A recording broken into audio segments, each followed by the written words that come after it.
ഇന്നത്തെ ഏറ്റവും പുതിയ വീഡിയോയിലേക്ക് ഒരുക്കും സ്വാഗതം. തുടരുമെന്ന ലാലേട്ടൻ സിനിമയുടെ വരവോടുകൂടി ഒരിക്കൽ കൂടി നമ്മുടെ മലയാളികൾ അറിഞ്ഞിരിക്കുകയാണല്ലോ.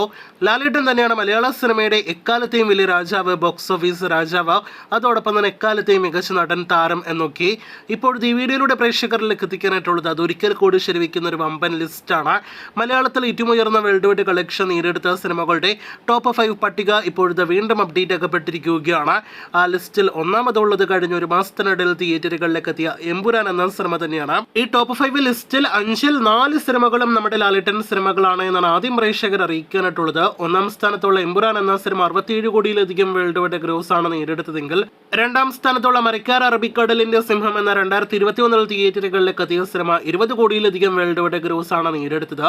മൂന്നാം സ്ഥാനത്തെ ലിസ്റ്റിൽ ലാലേട്ടൻ്റെതല്ലാതെ മറ്റൊരു നടന്റെ സിനിമ ഉള്ളത് അത് ദുൽഖറിൻ്റെതാണ്. കുഞ്ഞിക്കയുടെ കുറിപ്പിന് 19 കോടിയിൽ പരം വേൾഡ് വൈഡ് ഗ്രോസ് ആണ് ആദ്യ ദിവസം വന്നിരിക്കുന്നത്. നാലാം സ്ഥാനത്ത് വീണ്ടും ഒരു ലാലേട്ടൻ സിനിമ, അത് ഒടിയൻ എന്ന സിനിമയാണ്. 18 കോടിയിൽ പരമായിരുന്നു സിനിമയുടെ ആദ്യ ദിവസത്തെ വേൾഡ് വൈഡ് ഗ്രോസ് കളക്ഷൻ. ഇപ്പോഴത്തെ 5ാം സ്ഥാനത്താണ് തുടരും എന്ന സിനിമയുടെ വരവോടുകൂടി തുടരും ഇടം പിടിച്ചിരിക്കുന്നത്. 16 കോടി 65 ലക്ഷമാണ് സിനിമയുടെ ആദ്യ ദിവസത്തെ വേൾഡ് വൈഡ് ഗ്രോസ്. ഈ ടോപ്പ് 5 ലിസ്റ്റിൽ ഏർലി മോർണിംഗ് ഷോസ് ഇല്ലാത്ത, വലിയ ഹൈപ്പില്ലാത്ത തിയേറ്ററുകളിലേക്ക് എത്തിയ ഒരേ ഒരു സിനിമ അത് നമ്മുടെ ലാലേട്ടൻ്റെ തുടരുമാണ് എന്ന് പ്രത്യേകം പറയേണ്ടതില്ലല്ലോ. എന്തായാലും തുടരും എന്ന സിനിമയുടെ വരവോട് അപ്രതീക്ഷിത ഞെട്ടലുണ്ടാക്കിയിരിക്കുന്നത് മമ്മൂട്ടി ആരാധകർക്കും മെഗാസ്റ്റാറിനെല്ലാം തന്നെയാണ്.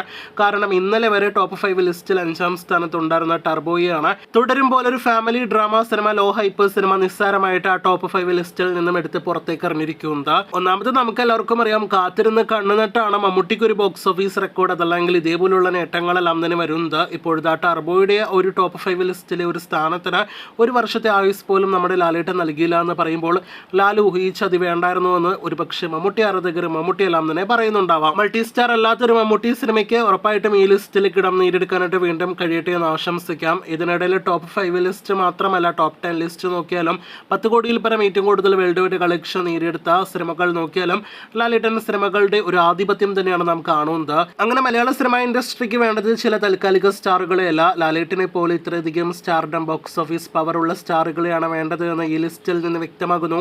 കാത്തിരിക്കൂ കൂടുതൽ ഇതുപോലുള്ള വമ്പൻ നേട്ടങ്ങളുടെ വാർത്തകൾക്ക്.